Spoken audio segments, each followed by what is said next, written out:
Welcome, New Jersey Devil fans. I'm your host, Bill Botch, and welcome to The Trap. We are 1 week into the preseason, and the Devils are 3-1.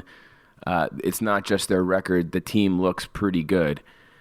It seems to be a new vibe surrounding the Devils right now, and I'm seeing from some outside sources that are not Devils related, Devil fan base, anything like that, where I think people are picking up on this. And I even saw in The Athletic that they had, senior hockey writer, had the Devils making the playoffs this year. But we're going to take a look at what looks a little different with the Devils so far, just through the first week of the preseason, and what we have to be excited about. I think there's a lot. We could start with our goaltending. Obviously, the goaltending last year was the Achilles heel for the Devils. We started 7 different goaltenders. So in the offseason, Fitzgerald goes out. He gets Vitek Vanacek. He split the net last year in Washington with Samsonov. He was a bit unproven. He's still a young guy. We signed him to a 3-year deal. He's looking to prove that he is a 1B and possibly even a 1A. I don't think he wants to be known as a backup goaltender. I think he wants to establish himself in the league as a possible starter. So in his first 2 games, I thought he has looked terrific. He looks square to the puck. The rebound control has been amazing. His one, I would say, weakness seems to be he might not be the best puck handler. But besides that, he has looked extremely solid, extremely confident and poised. And if the Devils are able to get Blackwood or Vanacek, who looks like he can be consistent and you know what you're going to get on a nightly basis, that would be a huge upgrade to what we've had to deal with the past couple seasons. Corey Crawford and obviously Jonathan Bernier were both acquired in the past 2 off seasons, and they haven't worked out. Now, Bernier, on the other hand, is back and on the ice ahead of schedule, which is great to see. They're saying that he could possibly be back between Thanksgiving and Christmas, and if that's the case, the Devils would end up with 3 goaltenders, and I've heard through the grapevine that Fitzgerald has considered carrying all 3 goaltenders. That's something that you don't really see too often, but there is a rumor that there are teams that are going to consider carrying 3 more than just us. There's other teams in the NHL who are considering carrying 3 goaltenders on the roster moving forward. Obviously, that's going to take away from a roster position, a forward or a defenseman. But you have to like what you've seen from Vanacek over the past 2 games. He's looked very solid, and it's nice having that last line of defense there who you can count on to make a big save in a clutch moment. So Vanacek has been very impressive. Now, Mackenzie Blackwood, he had the game on Monday where he looked good, and then last night the Devils play the Rangers. They get outshot. I believe it was 17-1 in the first period, and if it wasn't for Blackwood, it could have easily have been 3 or 4-0 in the first period. Blackwood was standing on his head. He looked amazing. He looked very confident throughout the entire game. He looked great. So if you get Blackwood back to 2019 form, and he has come out and he said, hey, listen, this heel injury is behind me. I feel great. I'm just focusing on stopping pucks. You have to be, this is very encouraging, and especially having Bernier, just no rush for him to get back. Let him, not only be healed 100%, but get used to seeing pucks and getting, dealing with pucks on net. The Devils' goaltending situation looks to be on the very bullish. So that would be huge for the Devils. You have to think that they would win. We finished with 63 points last year. You have to think that we would have at least 10 to 14 more points just if we had adequate goaltending. Our goaltending has looked better than adequate. So I believe it looks better than league average. So this is going to be huge. This was our biggest question mark coming into the season, and so far they have answered the bell.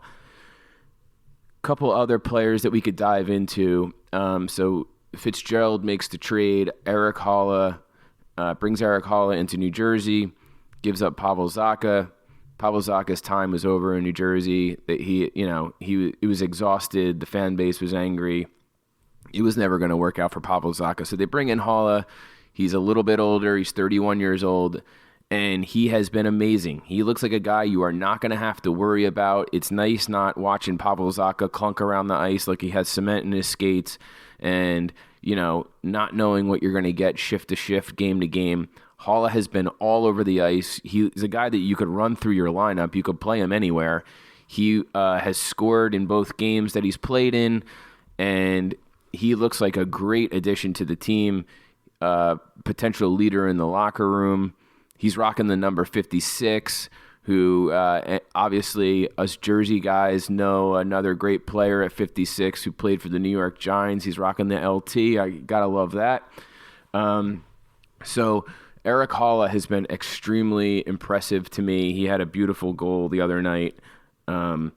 So I'm loving what I'm seeing out of him. Another guy who came off to he had a rough year last year. We had a lot of hopes into him, is Dougie Hamilton. And Dougie Hamilton obviously suffered a broken jaw last season, and he had trouble recouping from that. He wasn't the same player after he got hit with the puck, and he looks sick. So not just the eye test, but analytically, he is driving offense. When Dougie Hamilton is on the ice, the ice is tilted. So he has goals in both of the games that he's played in. He had 3 points the other night. He had a nice stretch pass. Dougie Hamilton is the real deal, and I'm looking for a big bounce back year from him. And when you have a guy on the ice like Hamilton who tilts it basically you end up in the offensive zone. You let your guys start working down deep and moving the puck around, and you get it to your skilled players. But you have to love what you're seeing out of Dougie Hamilton. Severson has also looked pretty good. I thought his first game he played really well. Last night it was a little bit more difficult. I didn't think the team in general played as good last night. They got off to an extremely slow start, which they didn't deserve to win. But they continued to fight, and Blackwood kept them in the game. And at one point we were winning 1-0, even though we were being outshot. So you have to like what you've seen out of Severson. Obviously, people are thinking that his time with the Devils will be coming to an end before the trade deadline. Severson gets a lot of hate. I don't really get it, to be honest with you. He's a big, mobile, right-handed defenseman who could play the power play. He could play the penalty kill.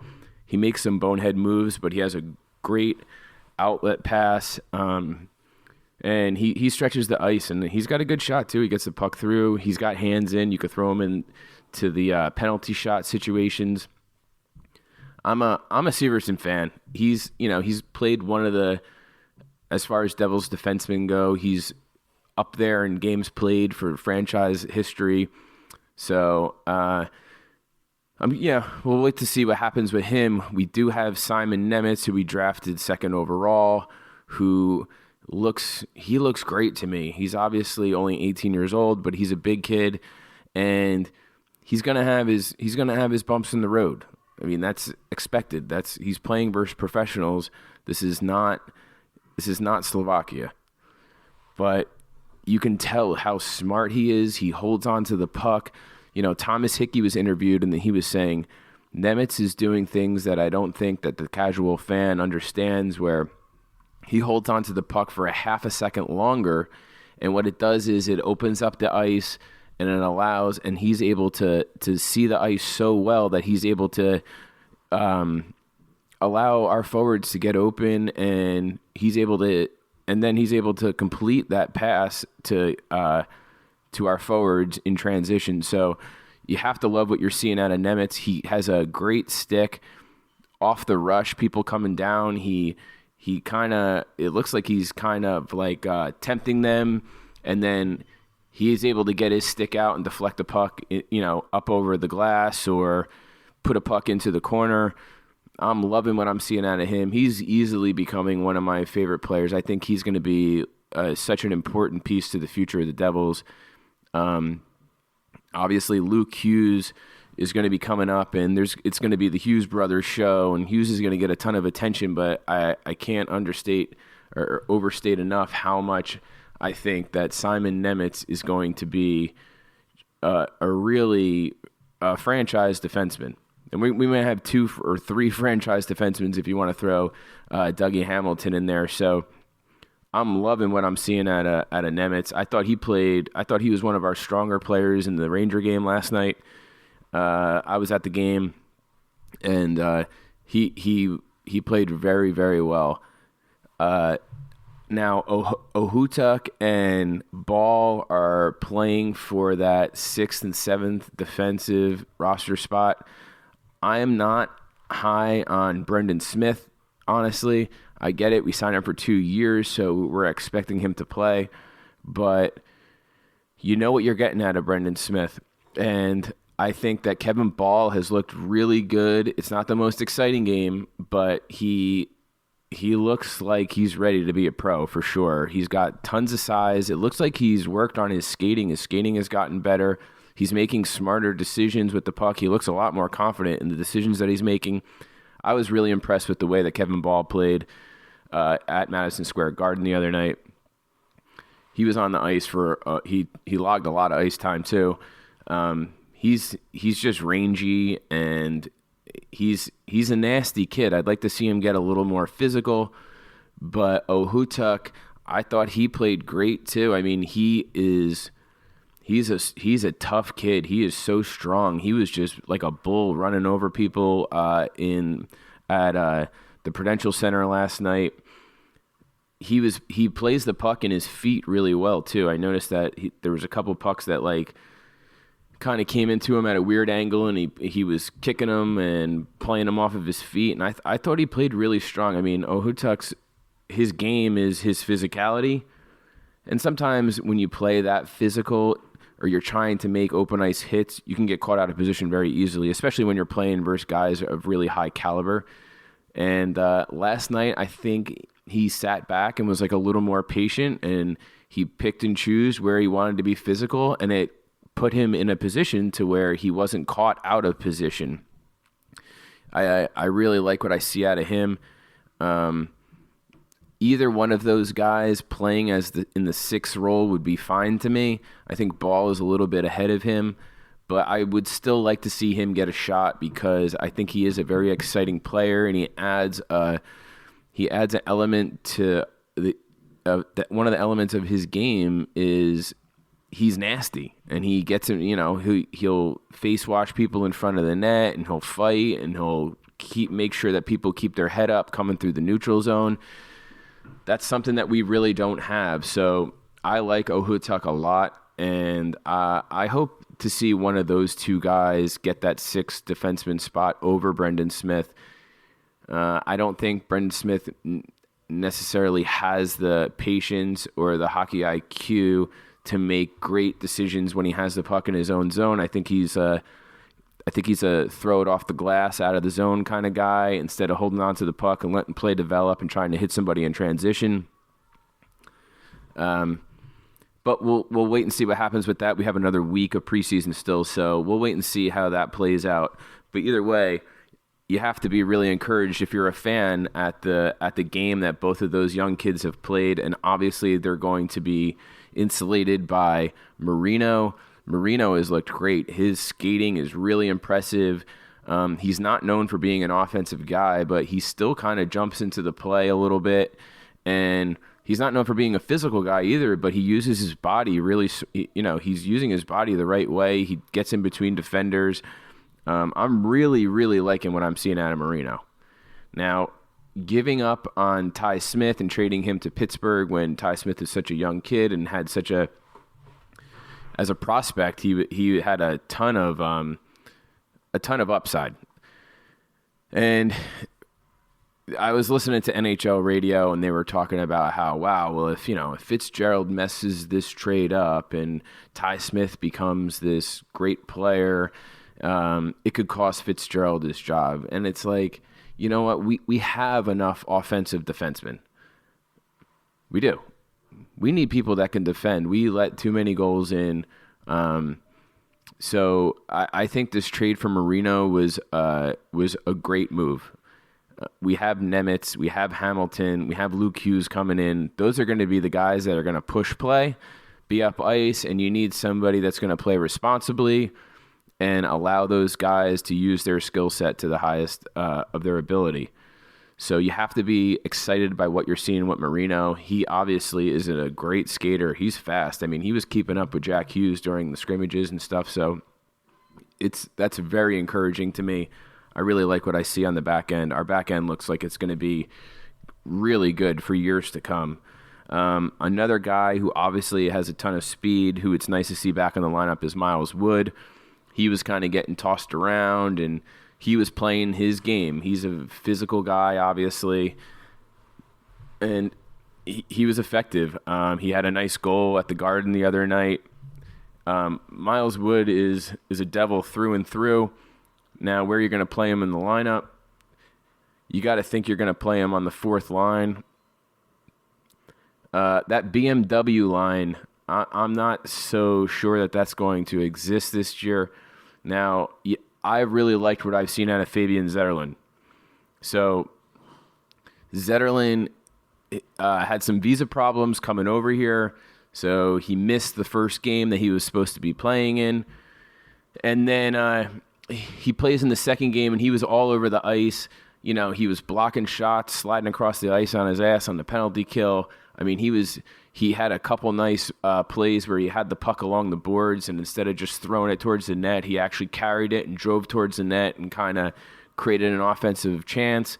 I'm really liking what I see out of Zetterlund. He's a big, strong, tough kid who has a good motor, can play the penalty kill, can play responsive defensively, has a good shot. You could kind of put him in, he's very versatile. You could play him in a bunch of different roles. Now, one of the guys that I thought that potentially might get bumped because they can't send Zetterlund down to the AHL without putting him on waivers. So if Zetterlund goes on to waivers, he's going to get picked up. So are you willing to part ways with Zetterlund to play Nate Bastian was one of the thoughts that was going through my head. But Nate Bastian, he had a great game the other night too. So, and I like Nate Bastian. So I've been trying to think of a way to get all of these guys in the lineup. I'm not a Mike McLeod guy by any means.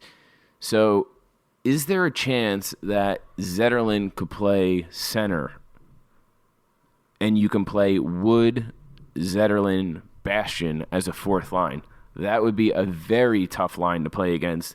Three very physical guys, speed between Zetterlund and Wood, and guys that crash the net. All three of those guys crash the net. Now, I looked up, and I didn't see that Zetterlund had played center ever before in his life, but if those guys are playing limited minutes and one of those guys feels comfortable playing the center position, that would be my ideal fourth line. That would be a mismatch because there's actually, there's some serious skill on that fourth line compared to majority of the league's fourth lines. So that's a question that I'm asking myself, and I doubt that it's going to come to fruition. But think about it, kind of. Tell me what you think if that would work. I'm curious to hear what you think. Tomas Tatar has looked pretty good. Did you see? He hasn't looked pretty good. He's looked good, straight up. I think that he could score 20 goals. He's one of my bounce-back players. I know a lot of you guys don't even have him making the roster. I just think he's too good of a hockey player. He got off to a horrible start last year. It took him forever to get his first goal. He still ended up with 15 goals on the season.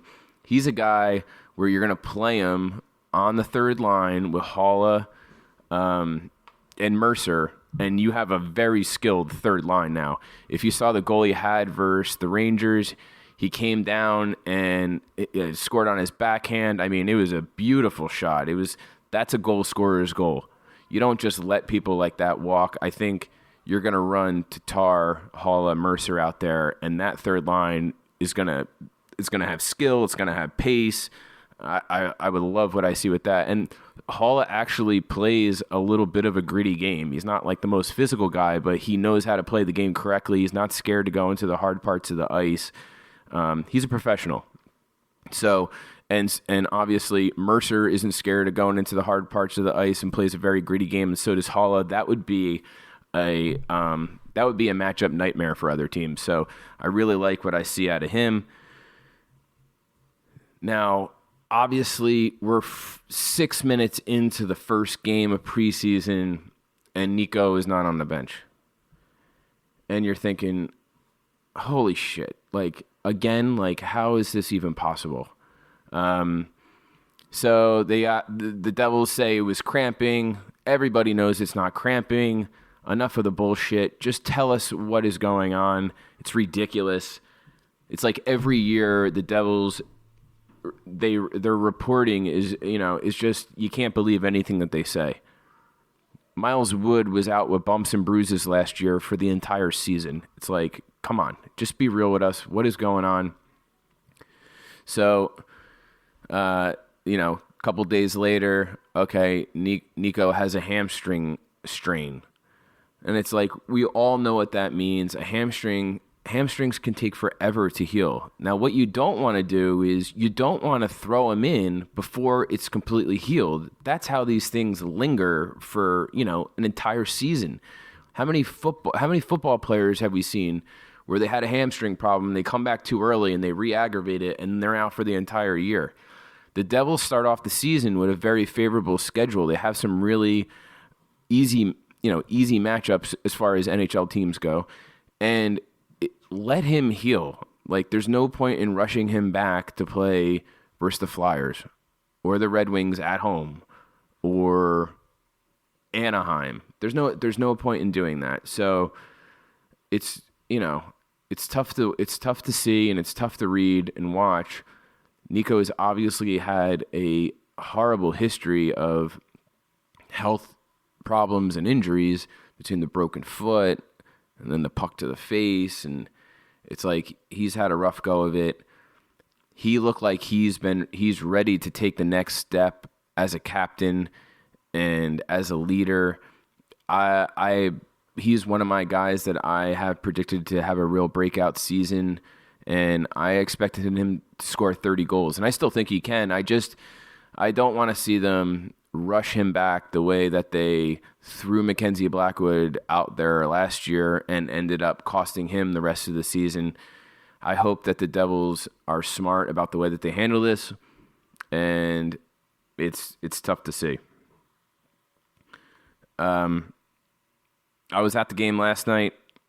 So Adam Hamway is our new PA announcer, and how refreshing this is too. He sounded great. He's got a nice deep voice, and he's a true professional. The guy that they had last year was obviously voted on by the fans, and to be honest with you, I'm not saying he was bad, but you can tell that Adam is a clear professional. I know he did some work at Madison Square Garden, so congratulations to him. And maybe we'll try to get him on the show one of these times. But he sounded really great yesterday. So the in-game live experience definitely has stepped up a bit. So I was happy to see that he was the real deal. And then you got to give it up for Bill Spaulding. He's only called 2 games so far, but I love what I hear out of him. He sounds like his first 10 minutes, I feel like he was a little nervous, or the pregame, he was a little bit nervous. But as the game went on, you could tell he got more and more comfortable, and I really like him. Like, it didn't take me any time to get used to hearing his voice calling the names, and I think he's just going to continue to settle in and really get emotionally attached and become, hopefully, the new voice of the Devils for the next, 20, 30 years if all things go right. Like, I loved Steve Cangelosi. He was clearly a high, classy guy, and he's great at what he does. The Devils never won anything with Steve Cangelosi behind the mic, which was a shame. But you have this young, emerging team. You have a new voice behind the mic. This could be a completely new era for the Devils. And I'm really excited, and I'm really happy for Bill Spaulding. He's a young guy, and obviously he went to Syracuse, which is like, the the epitome of sports broadcasting. So I'm excited to continue to be able to listen to him call games night in and night out. I'm a little disappointed that ESPN Plus is going to get the season opener, but hopefully we get to listen to Bill call the games, and he's embraced by the Devils fan base, and he ends up loving the team as much as we all do, because he's a true definition of a professional, you could tell. So a couple guys that I kind of were a little underwhelming to me. Nolan Foote. I don't know what this kid's deal is. I don't know if it looks like he almost doesn't even want to be out there. He's skating with cement shoes. He reminds me of Pavel Zacha a little bit. He's got the shot, but does he have the heart? Does he have the speed? He looks exactly like he did 2 years ago. I don't see any growth in his game, to be honest with you. Now, is he an asset that people think that they could still work with, and we can move him possibly as a piece in a trade or something like that? We'll see. Tice Thompson, who's a kid I like, and he got injured last night in the game. That was 2 nights ago. So he got injured in the game versus the Rangers at Madison Square Garden, and it's a shame because obviously he was injured all last year, and he's a gritty kid. He's a kid that could have played on the fourth line. He could have been the fourth line center, and we'll wait and see what that injury entails, the length of time that he plans on being out. But he was really playing for a roster spot, and being injured, really, that doesn't help his chances at all. Chase Stillman played in his first game last night. Now, me and my old man were arguing about him. He's supposed to be a guy that's supposed to be ultra aggressive and be hard to play against and like a dog on a bone. And he didn't have it last night. He was pulling up on plays, peeling off when he could have finished his checks. He's not in a position to be a guy that doesn't finish his checks. Now, he's young, obviously, and he's got a long ways to go. But I would have liked to have seen a little bit more out of him.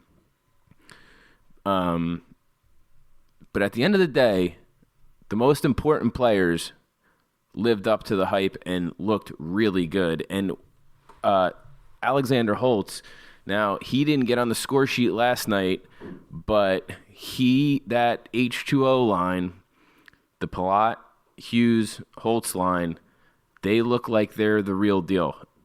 And I'm telling you, Andre Palat is going to add so much to this team. He reminds me of like Paul Newman in Slapshot, to where he is literally like, except he's 30 years younger.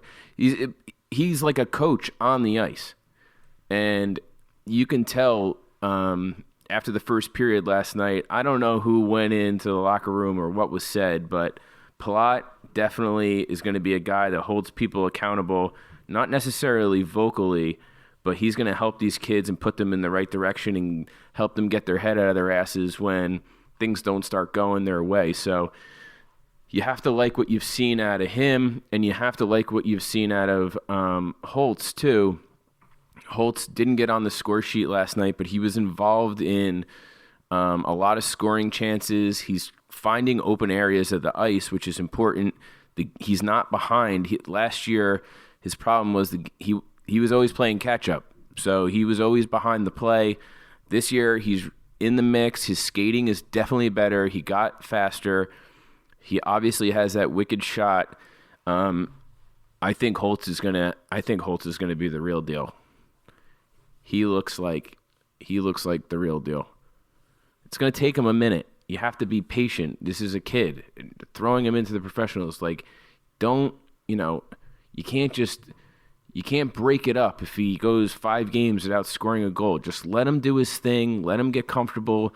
You could tell he's hanging around Palat off ice, and he's picking his brain, and he's seeing what Palat does, and that's only going to make him a better professional, and not just him, but Jack Hughes as well. Now, Hughes looks very fast, obviously. He's carrying the puck well. In the summer, he was working on his shot, and last night, man, that was a laser. So if Hughes' shot has improved, it's going to open up a big piece to his game. it should lead to a lot more goals. He had a beautiful spinorama move on this guy last night that he rang off the post, but it was like he made something out of nothing. Really encouraging. I really like that top line, and I'm excited to see what Holtz does this year. Palat is just a beast. Like, along the boards, I mean, just knocking pucks down. He's just a smart player. He's really, like, just a super cerebral player, and I know Lindy Ruff, like, loves him already. He's going to help these young guys a lot, so there is a different aura around this team right now. I mean, everybody can feel it. If you watch the Devils, you know that there is something different right now with this team. It's exciting. It's like, finally. It's been so long. I can't wait to see, like, I can't wait for these preseason games to be over, to be honest with you. Like, I want them to get through the rest of this preseason without being injured. One guy who I don't see a roster spot for him. Originally, I had him penciled in as fourth-line center. Jesper Boquist is not going to make the team. He just disappears way too long, like for long stretches. He's not physical. If he's not playing with like super talented guys, he kind of, he doesn't push pace himself. I don't see where he fits in. We gave him his shot too. So, but there's a lot to be very, very excited about. We got one more week left of preseason. And then next thing you know, here we go. We're going to be in Philadelphia. We're going to be playing versus the Flyers. It's going to be opening night. And I think this is the year. It's been so long. It's time. The Devils are going to be at least fighting for a playoff spot down the stretch.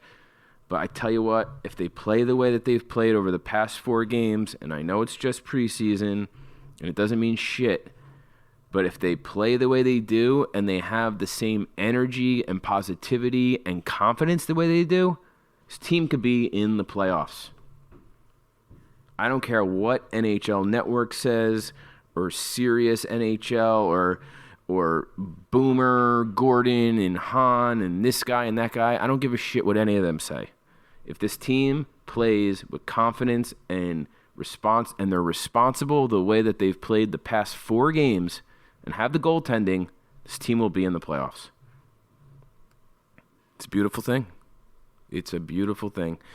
So what we'll do is we'll go through next week's preseason games. They're making cuts already to the roster, and then we'll get together an opening night lineup, and then the season started. We'll be here. So I'll have another episode out next week, and in the meantime, enjoy your weekend. Enjoy Devils hockey, and I'll speak to you then.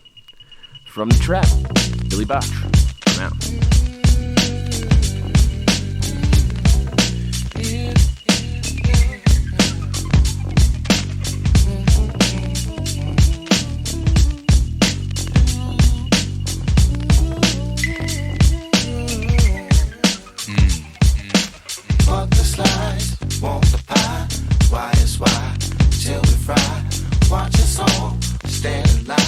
Slice of the devil's pie. Drugs and thugs, women, wine, 3 or 4 at a time. Watch them all, stand in line for a slice of the devil's pie. Who am I?